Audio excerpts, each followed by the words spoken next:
Howdy, howdy, howdy. Nearly Senior Citizen here. Greetings, boys and girls, and welcome to this another brand new day, filled with the things that the days are filled with. Thumbs up for that. My kitty is in the window. Another good thing. I just thought I'd mention that. Anyway, welcome. Hello. For the weather report last night, for Shelton, Washington, not to forget that, last night I went out walkies and it started off raining and then the second half, no. So by the time I was carrying some sodas back from Safeway for the last mile of the trip, I just had to carry my huge umbrella, large umbrella, awkwardly as I was carrying bags because, hey, no rain. Life is life. It's okay. It's the way things are. So, yeah, very cool. And it's not raining now. It's dark outside. It's going to keep getting lighter and lighter, and then soon it'll do the whole daylight savings thing where we spring forward, and that's going to be fun. But anyway, welcome. Hello. Ooh, back of my head itchy. Thumbs up on that. A couple things I wanted to talk about. One of them was on a minor thing with, Jacksepticeye, Sean McLaughlin. He's like 30 years old and fairly recently turned 30 and has been made a drop off of kind of social media, not going to be making videos for a while. His father died. And that's unfortunate. That sucks. I mean, I'm 58 now. And I was 57 when my stepfather died. And I was 56 or 55. I cannot remember when my mother died. But that's kind of an appropriate time. My mother was 74. And my stepfather was in his late 80s. So I'm an appropriate age for my parents to be kicking off. Sean McLaughlin at 30, that's a trifle young. Now, unfortunately, that's going to kind of happen with, my children. I mean, my children are, my son's 17. My daughter must be close to 20 then, because there's about a year and a half difference between them. So, I'm 58. So, by the time I turn 68 in 10 more years, 30, they'll be in their early 30s if I manage to survive before I kick off then. So I'm going to be giving them what Sean's going through now. And that's unfortunate. I mean, it's painful. It took me a long time to get over just the death of my wife, and I haven't even had a chance to process or deal with the death of my parents. And that is still heavy. It's still weighing. It still needs to be done, because occasionally I still want to call up and talk to my mother. Can't do that anymore. So, yeah, I mean, it's rough. I feel bad for the poor guy. So here's hoping he does well. Life. On another note that's far, far less depressing, last night I meant to go to bed early. I went my walkies and I was tired. I was just tired. But after I ate something, I said, you know what, I'm going to look up a tutorial for HitFilm Express on this, keyframing. So, because I wanted to understand keyframing. I've been trying to use keyframing in it and not having it work. I mean, I had it work once. I tried to have it do a whole bunch of stuff, and it was supposed to take a frame and then, animate it going like this, but I made it animate like this, and then it didn't work past that. So, HitFilm Express is a weird little program. It's awesome and powerful, but it started off as a 3D compositor so that you could do like a video paint program. It works in layers. You pop layers, and then you can modify your layers like a paint program, except then you run it, and it plays the video in all the layers. And it took me forever to be able to figure out that in compositing. Then they decided to add, excuse me, a 2D nonlinear editor onto the front of it. And it's a very powerful 2D nonlinear editor. That's I do 99.99% of everything in the nonlinear editor. Now, I have problems trying to use the keyframing in the 2D nonlinear editor. That's the thing that I can't make work right. Compositing shots, I'm only really starting to figure out with the layering. But last night, I found a channel that explained in good, easy to use follow-alongs how to do a lot of cool things. I hopefully understand keyframing because I'm going to hopefully demonstrate now. Because occasionally, just like because I'm trying to learn and I want to be like other editors out there, I'm doing weird things with the video to try and point out something that's odd. And so I tried to have an effect, where the frame would be off. So I'm going to try and demonstrate this now, where I wanted it to do something, but instead it just went click, whap at an angle, click, whap at an angle. Hopefully I'm getting this all done in post-production. This is production now. Post-production is the editing. Finally, I figured out from watching along and following along with those tutorials to make a composite shot out of all of these things, and then through the compositing, make it so that it animates to this corner, and then likely back down, and then animates to a tilt on that side. So, yay! Hopefully, I've actually, around the 7-minute mark, am actually editing that so I don't look even odder than normal. But still, thumbs up. And the same person has shown some really cool effects on how to do other things. So hopefully I'll be throwing some of that at least in during the Duck Head of Judgment part. So thumbs up on that. It'll be a good thing. It's good. It's good to learn how to do these things. I mean, I'm never going to be a big-time YouTuber. I mean, that's obvious. I've been doing this for 6 years, and if I get over 200 views on a video, I'm doing good. I mean, there are people that start this stuff up, do YouTube stuff, and they take off. If I'm only getting 200 views on a video after 6 years, the odds of my ever taking off are pretty small. So really, what is the point of my learning how to do this? Well, the point is it's fun. It's interesting. It's like anything else. I enjoy doing this sort of stuff, and I enjoy having these tiny little things that I can do with them. Does it help anything? Does it change anything? No, but it makes me momentarily happy, and thumbs up for that. That's important right there. So yay.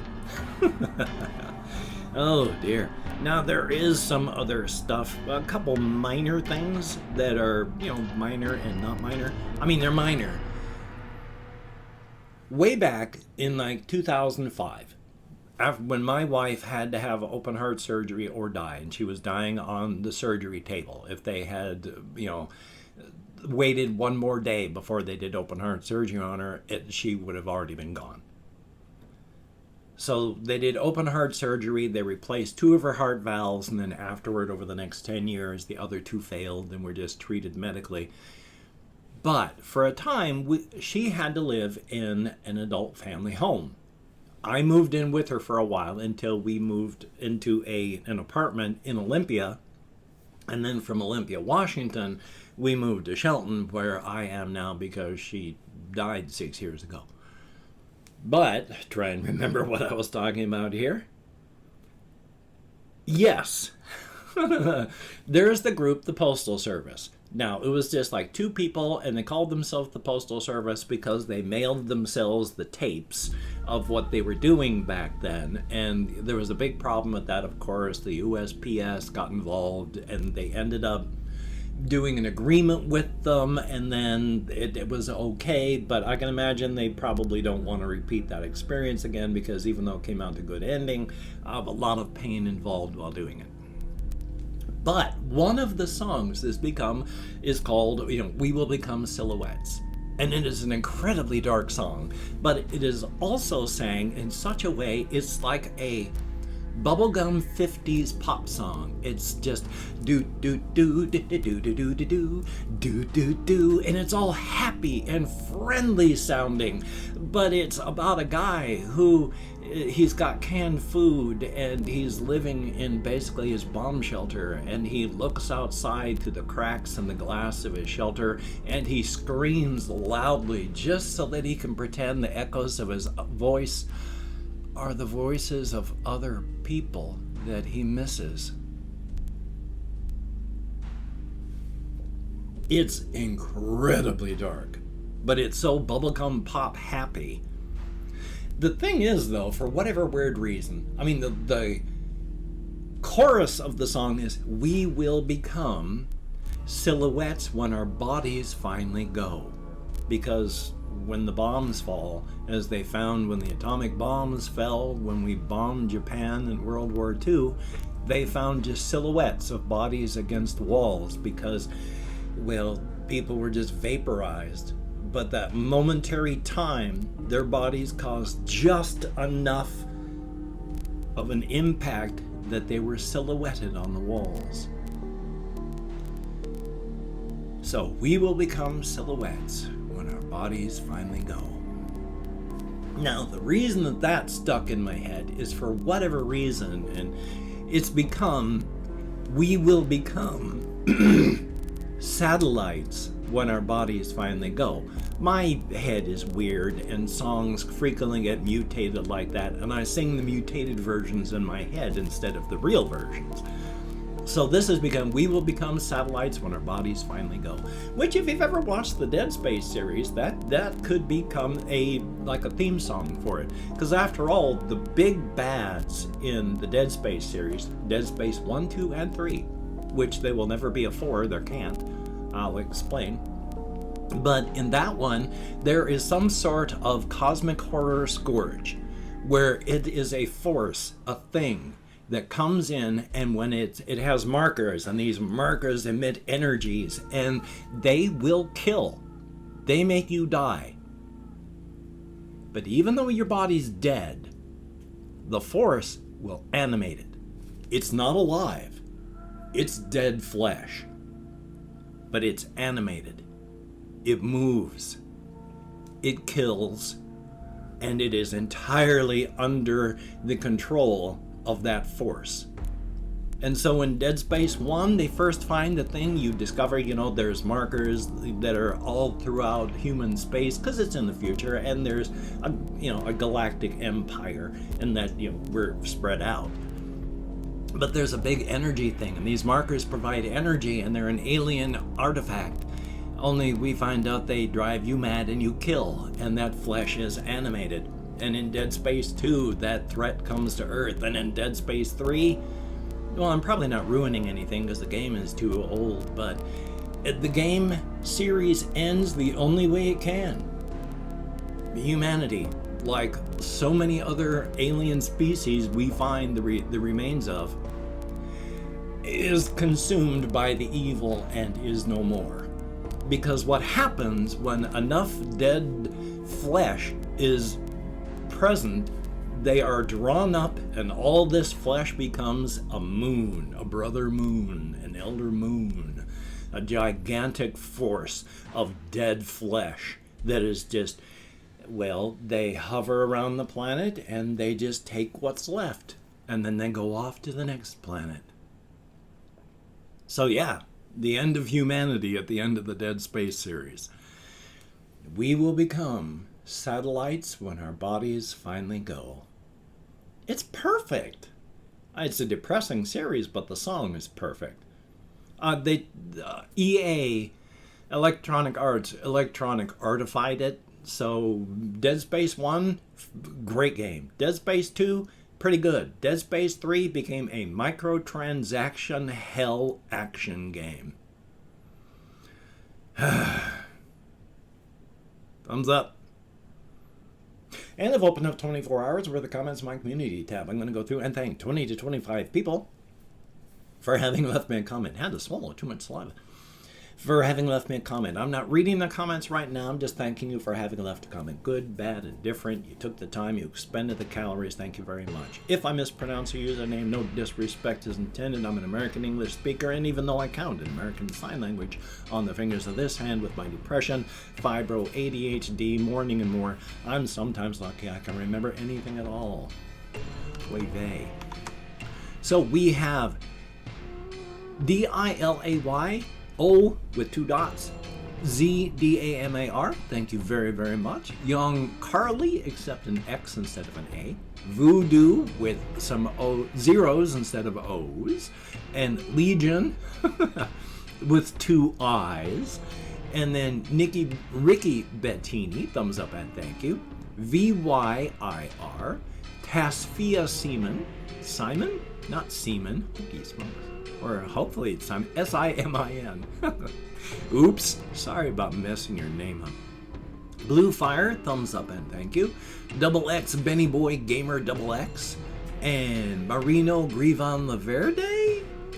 A lot of names that I, unfortunately, as an American speaker, I'm having a lot of trouble with. Melissa R, thumbs up and thank you. Level 25 Sprinter, thumbs up. Andreas OIKON OMOU. I'm just afraid I'll destroy that by pronouncing your last name, but thank you very much. Mia, thumbs up. Dylan McCabe, thank you very much. Colin Reisenauer, greatly appreciated. Kapaki, thumbs up and thank you. We have Joel Anderson, thumbs up. Twitcha, greatly appreciated. There is Emiliano Rivera, thumbs up and thank you. Noor Abujabal, I'm nowhere close, but I'm trying. Thank you very, very much. It is appreciated. Christopher Thomas, greatly appreciated. Ollie B, thumbs up and thank you. Anime fan. Washington State is cool.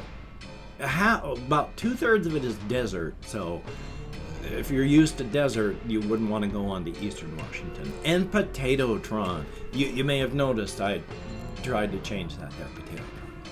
So cool. Thumbs up and thank you all so very, very much. Each and every one of you.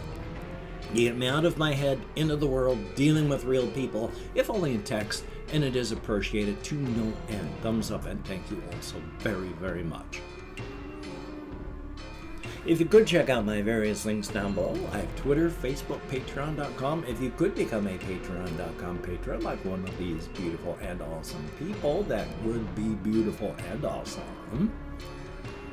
And if you'd like to help me out without sending money through the patronage, I have a PayPal link down below. If you'd like to help me out without sending money, I have an Amazon wishlist link as well. And if you cannot donate, or you simply do not donate, I take all good wishes and I deposit them in the bank of my heart where I draw interest, so thank you very much. If you could toss me a like, I appreciate all the positive validation I get for my existence. Definite thumbs up. And of course, if you could tap the notification bell on the subscription button, that would be very, very cool. A definite thumbs up. Woof. The lobster hat wearing duckhead of judgment suffers from a surplus of scorn. It is ready, not eager, but ready to cast that scorn upon any and all whom it finds disappointing, and its mockery is severe. Do not disappoint the lobster hat wearing duckhead of judgment. It suffers from a surplus of scorn. And of course, Black Lives Matter. I mean, good golly, Miss Molly. Really, good golly, Miss Molly. And try to stay safe and creative right now. Your brain needs it. Be creative for the sake of being creative. It can be painful, especially right now, but it is worth it. So thumbs up on that. Yay! I have this video here. I have another video I need to record and then edit and then render, so thumbs up on that. A lot of things I'd love to show off so I can get my 200 views. So we shall see what happens later today. A definite thumbs up on that though. So, unless you have to go out, please stay in. If you have to go out, please wear a mask, wash your hands, try not to touch your face. If you have to go out, maintain your social distancing, of course. And, well, you take care. Have a great day today. I will see you on the flip side, my friend, and that is a very good thing. So, just like the sign says, and like I said earlier, Try to stay safe. Try to stay creative. And I will see you.